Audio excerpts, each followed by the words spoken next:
Hi, this is Irv Shapiro with Make with Tech. And now that you have a 3D printer, maybe you're ready to create practical things. So you go online, you go to models.makewithtech.com, you look for a model, maybe you find what you want, maybe you don't, you start with a template, you customize it, maybe you go to printables or Thingiverse or Creality Cloud, you can't quite find what you want. So I'll show you what I wanted. I have a whole bunch of screwdrivers here. And I like to keep these handy in my shop, not in a drawer because then I can't find them. So I just wanted a little block here that had holes in it. And it'd be nice if it was actually personalized. That would be sort of cool. And I looked around and I couldn't find this. So I decided I'd design it. Well, I know how to use Fusion 360 and FreeCAD and TinkerCAD and these fancy programs, but they all require that you be really good with a mouse, that you have very good hand-eye coordination. And if you're more of a typer than a mouser, then those programs don't really work for you. You find them frustrating. You don't know what to do. Wouldn't it be nice if you could just say, draw me a box, or a cube actually, and let's drill some holes in it, put some holes in it, and maybe let's put some letters on the front. Well, I'm going to show you a way to do that today that's really practical and easy. So stay tuned and let's learn something together.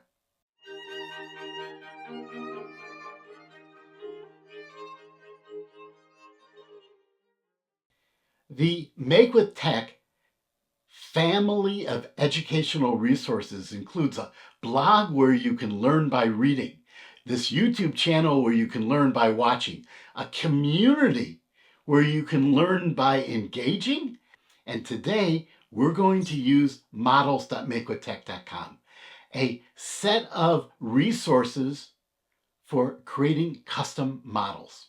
So let's go to the screen now and I'll show you the way most people use models.makewithtech.com. Then I'm going to show you how to be a creator and create a model completely from scratch. In fact, a template you can share with other people. When you go to makewithtech.com, you can see it here on the screen.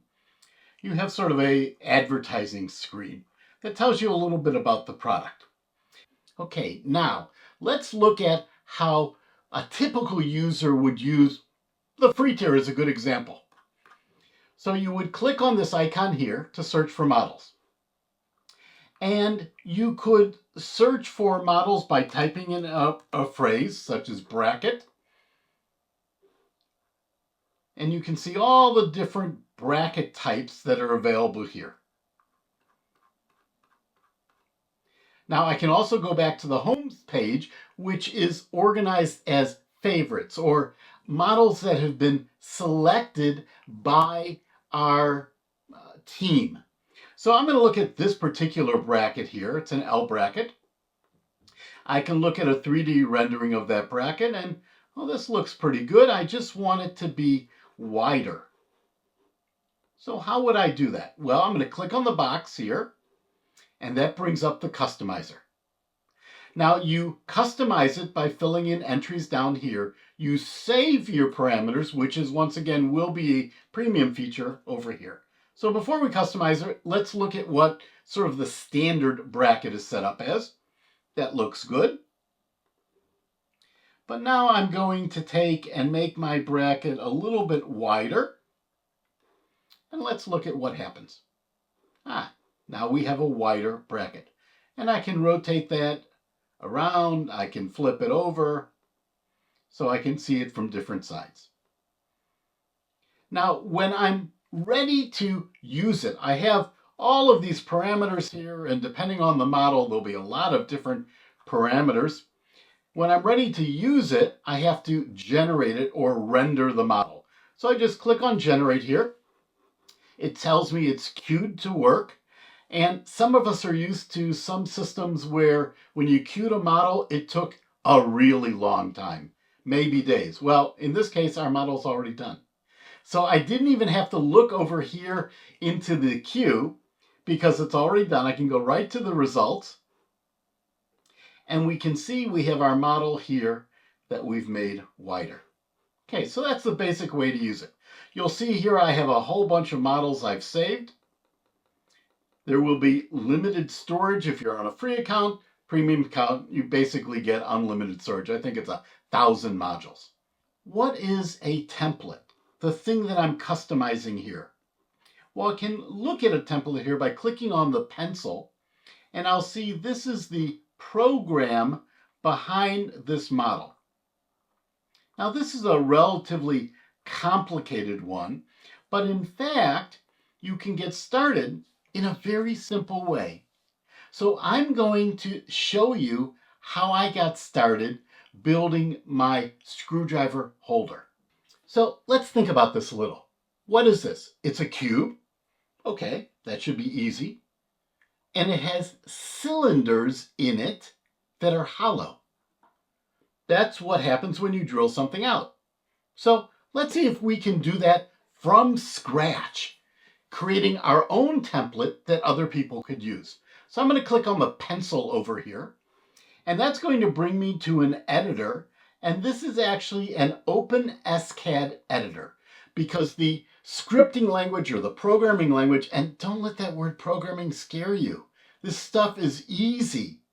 That scripting language or that programming language that we're going to use is the template language that we use in our system. So let's go over here and type in cube. Now, when I started typing in cube, you'll see that the system automatically told me some information about what's available. So I'm going to select that option there. So I'm going to set the width to, let's say, 50 millimeters. The depth to 80 millimeters. And the height to, let's say, we'll make that 60 millimeters. So that's a cube. Now, it's not going to be this one. This one's perfectly square. So this is 50 by 50 by 50, but it's a cube. What's it look like? Well, to find out what it looks like, you just click on Preview. So let's click on Preview over here. And we have our first cube. Now, you'll notice it's centered. If I remove the centered, then the program is going to draw it from the origin, because we have a grid, X, Y, Z, from the origin to the right. So this program always goes to the right. So let's look at what this would look like. And now we see, here's the origin here. It's drawn to the right. Okay, that's sort of cool. Let's actually make it square, or as close to square, so it's similar to what we've looked at before when we were looking at this particular model. Now, what about the cylinders? Well, let's just draw a cylinder. So a cylinder is cylinder. We can pick it out here. And it has a height. And we'll make it a little taller than our cube. So let's make it 60. It has a radius. That's the size of the hole. So remember, radius is 1/2 of diameter. So if I want these holes to be 5 across, I'd make the radius about 2, 2.5. So let's make the radius 3, okay? And we could, by the way, put in 2.5. So now we should have a cube with a cylinder. Let's see what that looks like. So I'm going to preview it. And we have a cube and a cylinder. But it doesn't seem to be aligned the way we want. See, because the cylinder is set to centered. So let's align them both the same way, so they're both starting at the origin and going right. There we go. Now we have a cylinder on the corner. Well, we don't want the cylinder on the corner. We want it to be inside a bit. So how do we move something in OpenSCAD? Well, it uses a mathematical term to say we're going to start drawing in a new place. And that term is translate. Yeah, I know it didn't sound right to me either in the beginning, but my math friends say it makes sense. So we're going to take and translate our cylinder, and see the squiggly line? That means that I don't have it spelled right. So let's spell it correctly. And we're going to translate it to a new origin.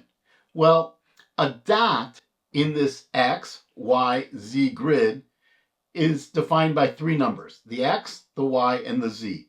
And when you want to define a point, you put it in square brackets in OpenSCAD. So we're going to go over here and we're going to say we wanted X to be moved over. Let's move it over 5. And Y, let's move it back 5. But Z, let's leave it alone. So now let's preview this. And we can't see it at all. Now, why can't we see it? Well, because it's inside our cube. Because we made our cylinder 60 high, and the cube is exactly 60 high. So let me make the cube transparent. There's a trick. If you put a % sign in front of an object, it makes it transparent. And let's look at it again. And you can see that cylinder is inside. So let's make the cylinder a little taller so we can see it.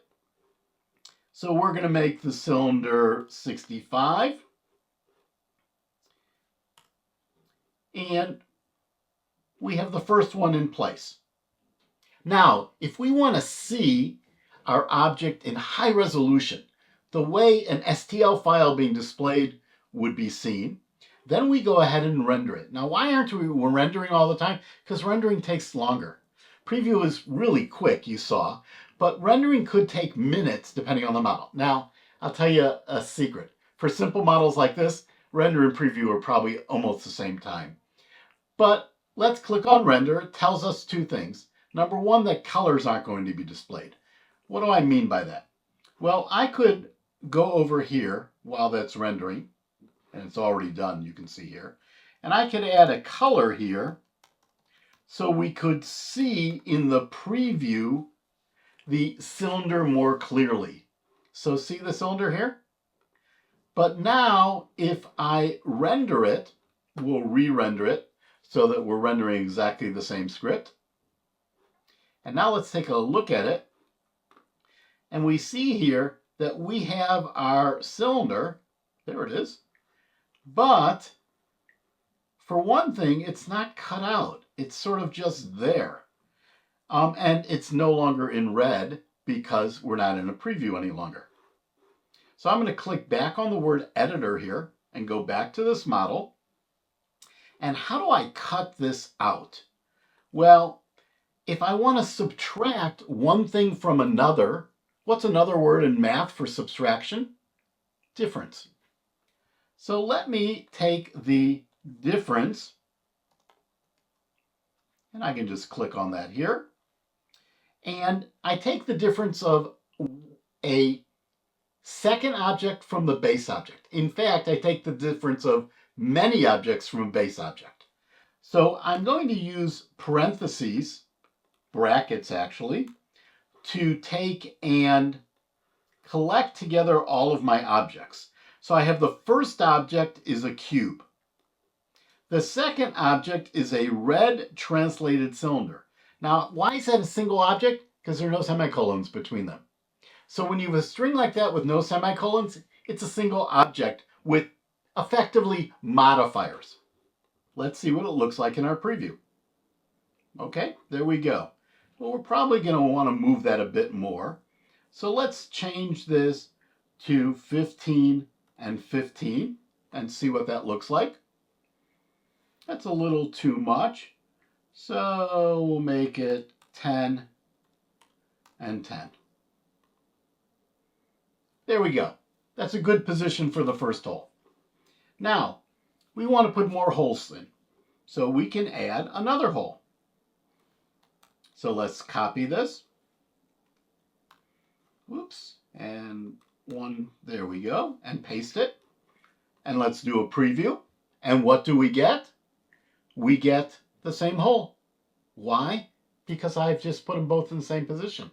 So I need to move the second one, right? So instead of this one being 10 over, let's make it 25 over, but in the same Y position. So now we should have two next to each other. Great. And now let's make our third one. Oops. Here we go. Copy. Paste. And if we're starting at 0 and the end is 50 and we want a 10 from the end, then we want the third one at 40. Preview. And we're all set. We have our first row. Now let's make a couple rows going back.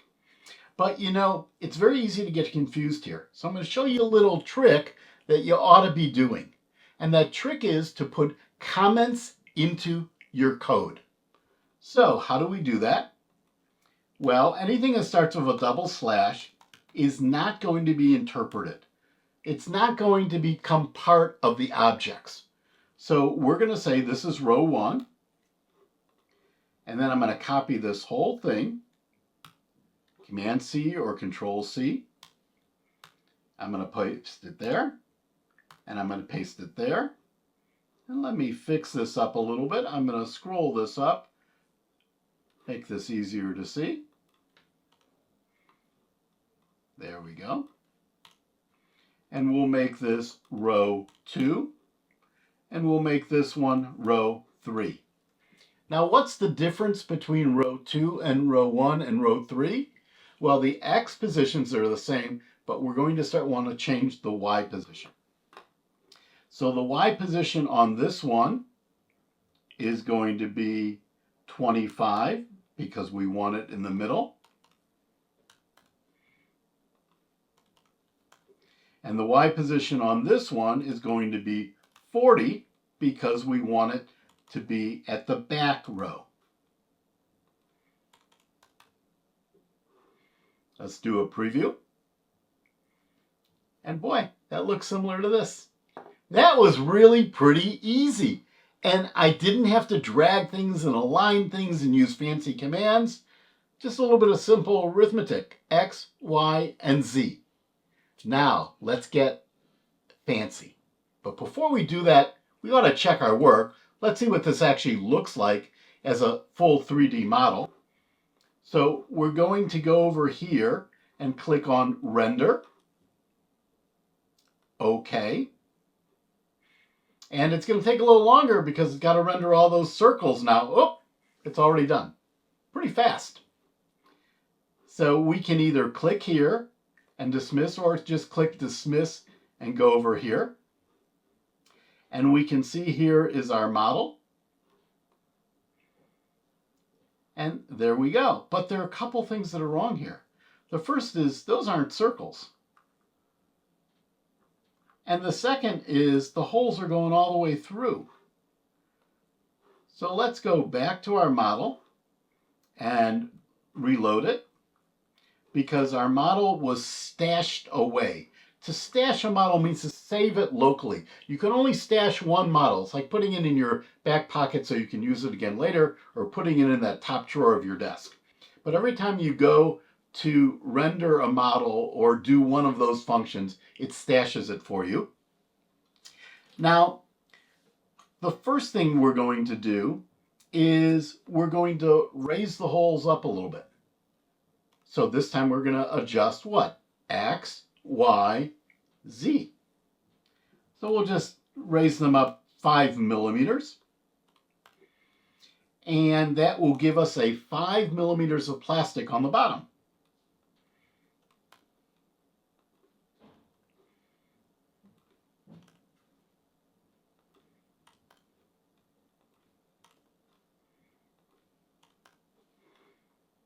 So let's preview this. It looks the same as it did, but we got to look at the bottom. So we could render it and rotate it, or I could just flip it up a little bit and look at the bottom. There you go. There are no holes going through the bottom. Now, to verify that's actually working, let's take one of them and put it back at 0 and do a preview. And we're going to flip it again and see if there's a hole going through the bottom.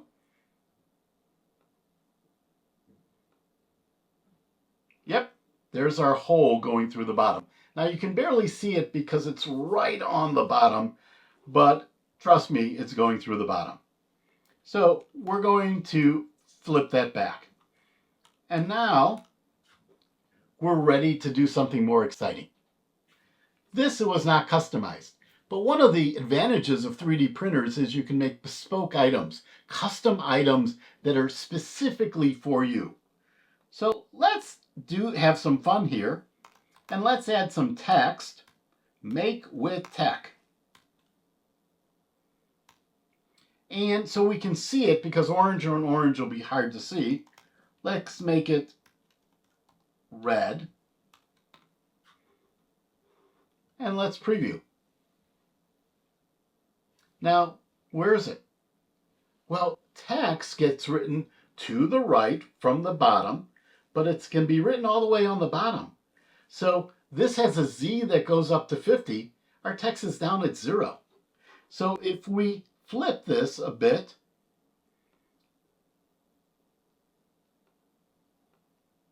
there we go. We can see our text down there on the bottom. So how do we move it up? Well, we don't actually want to move it up. We don't want it to be printed on the top. We want it on the side. So what we need to do is, it's in this orientation. We need to rotate it up. When you rotate something in OpenSCAD, you rotate on an axis. So let's say this was our x-axis. If we want to rotate it, we're going to rotate on the x-axis. If we rotate it on the y-axis, it would go this way. And if we rotate it on the z-axis, it would actually just turn in place. So now we're going to go here and we're going to say rotate. And rotate, when I spell it correctly, won't be in orange. It'll turn blue because it's a command. And when you rotate things, you also use a tuple, meaning 3 data elements, 3 numbers in square brackets. So we're going to say rotate on the x-axis 90 degrees, 0 on the y, and 0 on the z. And let's preview this. There's our text. But it's down on the bottom. Let's move it up a little bit and move it over. So how do we do that? Well, we know how to do that. You translate it. So we're going to add a translate here. And we're going to, let's say we want to move it up. So that would be the z-axis. And to the right would be the x-axis. So to the right, let's say we move it to the right 15. And let's move it up about 25. And leave the, on the y 0 and up 25. Let's see if we did this right. We did, but we moved it over a little bit too much. Let's start it at 5 over.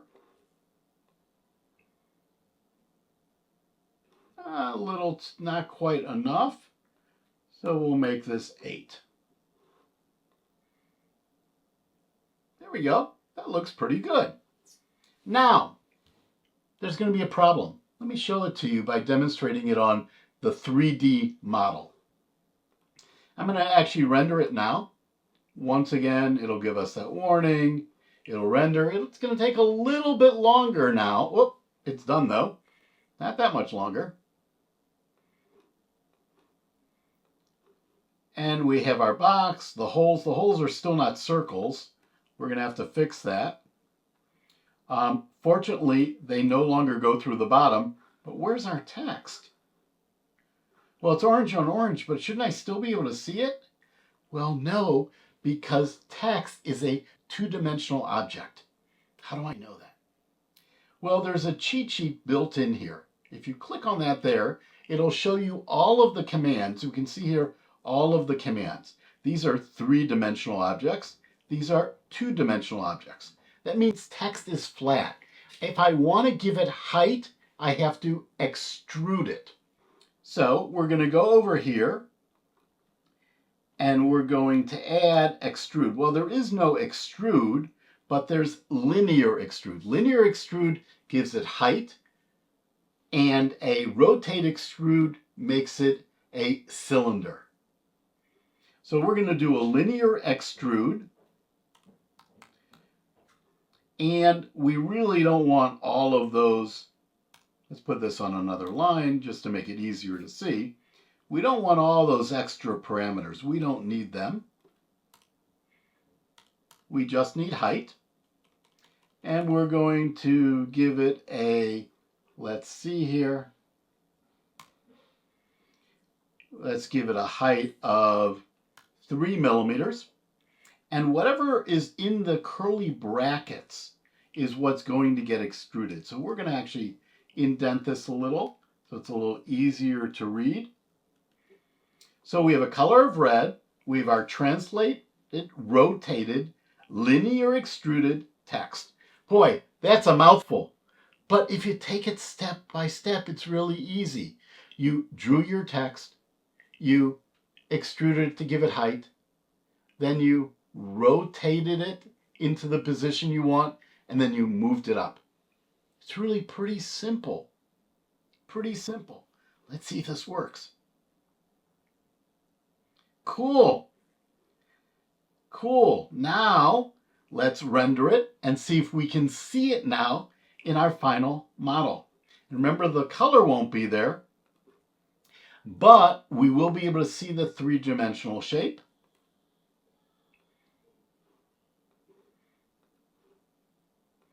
And now we have our make with text. You can see it right there.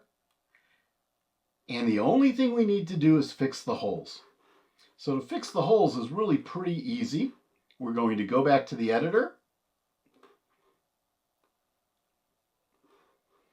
And on these cylinders, we're going to add one more parameter. It's $FN. And that says the number of segments to draw an object. I think the default is something like 20. We're going to make it 100. And so that'll make it quite a bit rounder. And I'm going to copy that. Control-C or Command-C. Go over here and paste that into each one. There we go. And now let's do a render over again. And let's see if our circles are now nice and round. Okay. Now, it's going to take quite a bit longer the higher you make the FN number. It still wasn't too bad. Nice round circles.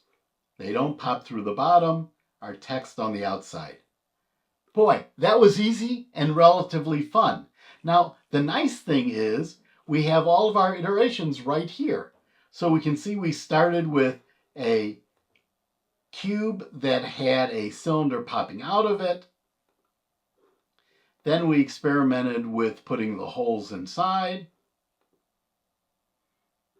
Then we put our text, but we couldn't see it. And finally, we had it with our extruded text. We had our object. Well, folks, the next videos we're going to talk about how to share these models that you make with other people. Because you've now become a creator. You could share a model and hook it into the customizer, and it's really easy to do. I'll show you that in the next video. And there's going to be a whole series of these videos on OpenSCAD. And these models you produce in this editor can be saved locally to your hard drive. So you can use them with other programs or with the desktop version of OpenSCAD. They can be saved to the cloud and published so that you can share them with other people. Well, if you found this interesting, give me a thumbs up and Tell everybody about this video, okay? Because you've learned something new. You don't have to use a mouse in order to create three-dimensional objects. You can do it by sort of typing in words you recognize. And then you can go to forum.makewithtech.com to engage with other people and discuss this video. Thanks so much, and let's continue to learn things together.